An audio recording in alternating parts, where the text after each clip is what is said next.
Okay, so I'm going to do my world history exam, and these are the questions. The Franks were the group of people that settled in Gaul. Describe them. So they're like fair people. They have blonde hair and they're very fair. They're also, I think they were also related to the defenders of ancient Troy. And what's funny about them is that they are against each other actually, but when there is an opponent, they will be united and they're gonna fight, and they are very, very powerful. So Clovis became a very powerful leader, and his tribe, even at a young age of 15, after his father's children died, he was able to defeat the last of the Roman Gauls and brought out the other tribes under him. He married Clotilde, a devout Christian. Clovis resisted Christianity. Tell me about the incident that made him change his mind. So he was fighting this tribe, and they were losing. They were actually losing. That tribe was quite powerful. And then Clovis, he asked help from God, and he said if they win this battle, he promised God that he will become a Christian fully. And then they won, and his wife and him lived in a Christian life.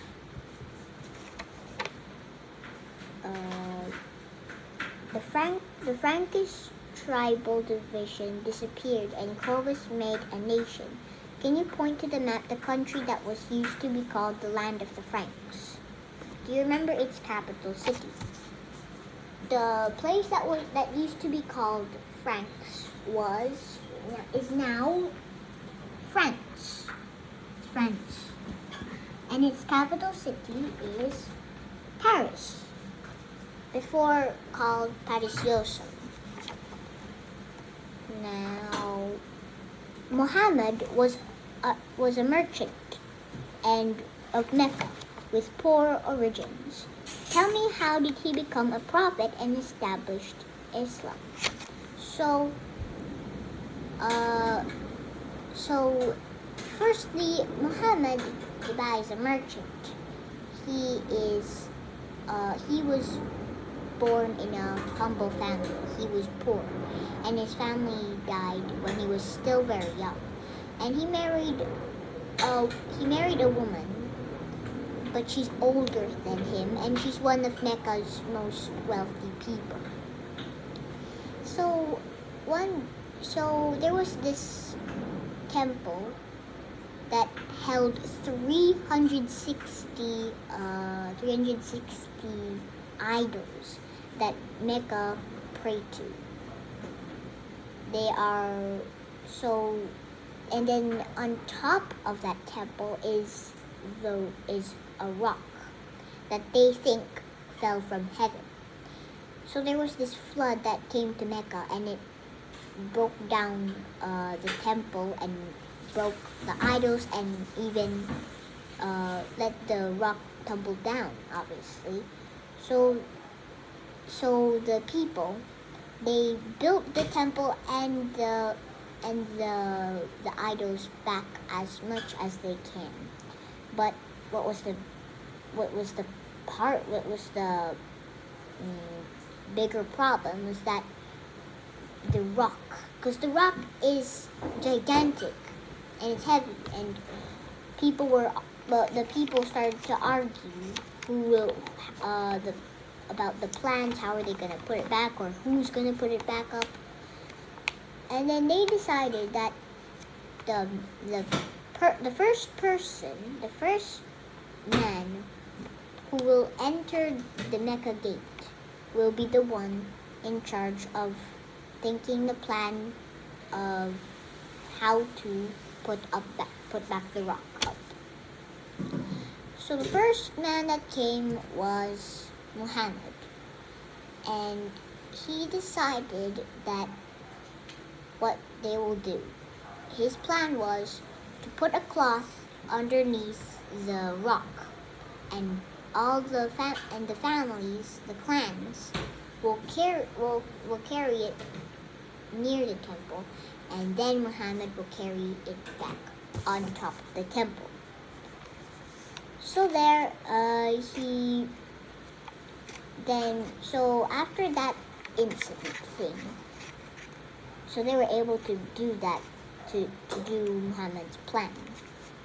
So he was living a normal life in Mecca, and then he started to pray alone in the temple. And then suddenly, as he was praying, he fell asleep, and he had a dream of an angel giving him this scroll, and then the angel seemed like he wants Muhammad to read it. So Muhammad asked 3 times, "What shall I read?" And then finally he accepted the scroll. And that's when he learned about this god named Allah. And so then he woke up, and he was still inside the temple, and he thought that he was going mad. So he went back to his home and told his wife, and the wife comforted him. And soon later on, he started to tell his best friend Abu Bakr, and his other relatives. And so on. The days passed by, and then it became that he started to tell everyone in Mecca. So he said he wanted the people to pray to Allah only, because he thinks that Allah is the only God who created everything, who created Earth, the universe, and everything. So he was telling the people that he should follow him and only pray to Allah. So the people of Mecca were thinking, they were not so sure. And then soon the poor people of Mecca decided to go, but the wealthy ones did not. They thought of Muhammad as a suspicious man, thinking that he might do something bad to them, or they just thought of him very like he's a suspicious man. So then the poor people, the followers of Muhammad now, they were not allowed to go to Mecca. So they were treated very harshly and very unfairly. So all of Muhammad's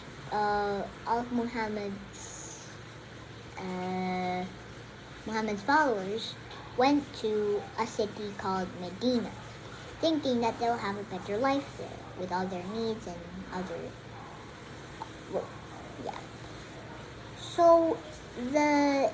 So the people of Mecca who didn't want to follow Muhammad were thinking of a plan how to get rid of him.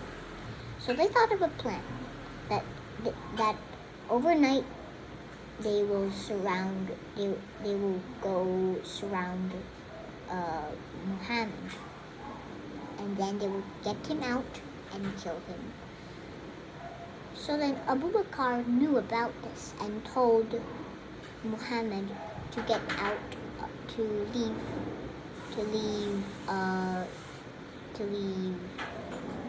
leave Mecca before that happens. So Muhammad with Abu Bakr, they fled to Medina, and there they found their Muhammad's followers, and that's how he made the Islamic era. So, and so on, the people who only pray to Allah are called Muslims. So that's how Muhammad created Islam.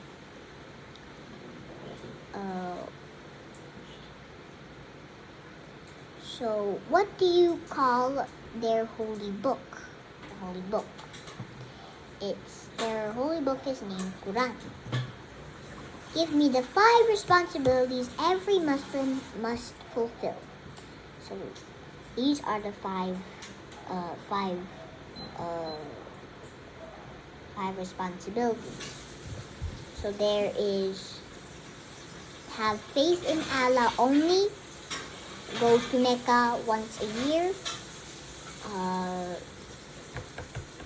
give gifts to the poor,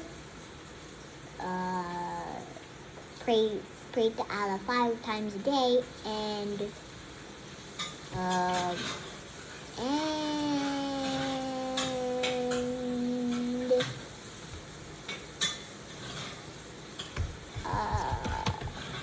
fast for 1 month. There we go. Now that's 5. So on to the next question. Point to the map, the country that the Romans formerly called Hispania. So Hispania is now Spain. That is Spain. Hispania is now Spain. So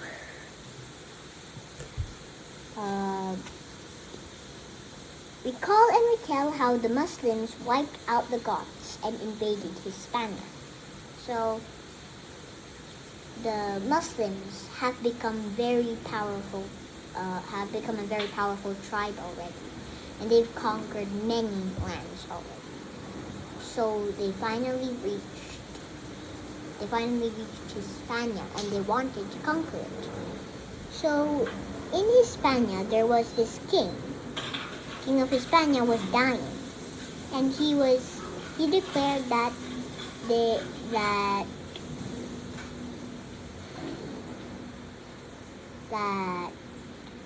who will be the next king. So people all over Hispania was in an argument who will be the next king. Obviously, everybody wants to be king. So they were not together. They don't agree with each other. They fought, so they're like not united for that reason. So this man, I think his name is Tariq, he observed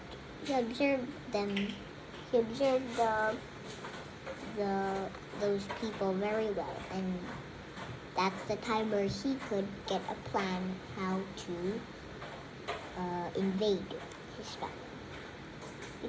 Because Hispania is not together, they won't work together. So there was this. So there's Tariq. Then there's another man. He's a Goth. He never liked the king anyway. So he decided to side with Tariq. So and that man's name is Julian. Julian gave him his boats, and they are Goth boats. So the people in Hispania, obviously, if they see those boats, they're not going to think that Tariq is an invader because he's in Goth boats. Obviously, they're gonna think that he's one of them. So then they ambushed the city, and there Hispania was burnt and the people were gone. So then after that, with the Muslims gathering what they want to get, there was this there's this boy and this man called Charles Martel. He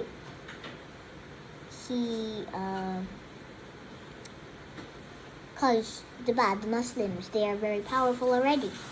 If they pass, if they're because the Muslims are pushing their way to go to Europe, and if that happens, Europe will be conquered too. So, of course, Charles had to stop this. So he gathered his army and they prepared. They went to Mount Gibraltar. It's a mountain there, around there. Because if you conquer that place, the Mount of Gibraltar, you would be in charge of all of this part. You'd be in charge of this part. So it's a nice place to conquer. So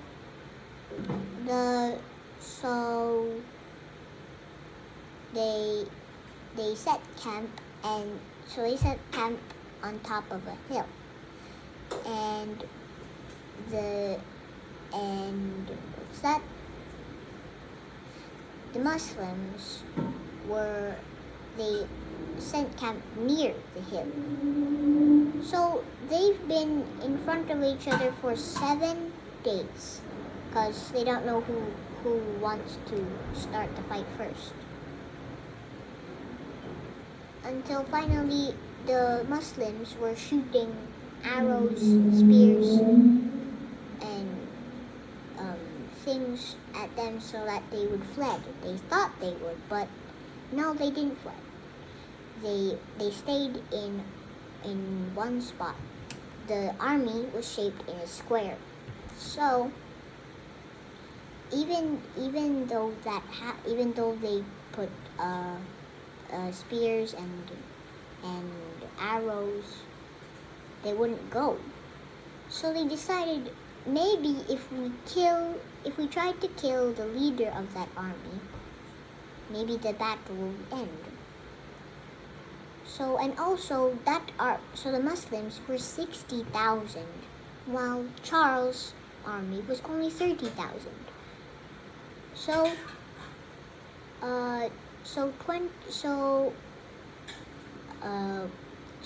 they sent the other part of the army, the Muslims. So the Muslims, about their 60,000, they sent, for example, 10 or 20,000 to the city so that they could gather what they want to get, like all the jewelry,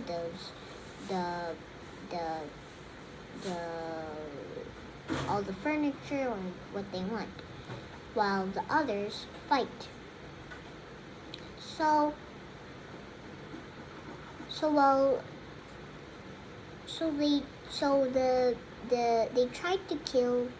They tried to kill Charles, but Charles was protected by his personal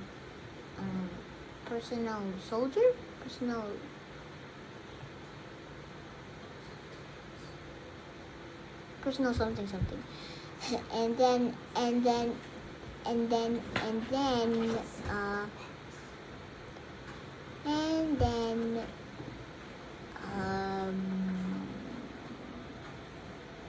so as they were battling, Charles and the Muslims, Charles had secret men to go around and burn their tents, all their things, while they are busy fighting the Muslims. The Muslims wouldn't know because they're busy fighting too. So then when they looked around, then they saw all their things, their tents, their bags, all of them. They were surprised, and then they fled. The leader of the army of the Muslims was left alone, and they killed him. And Done.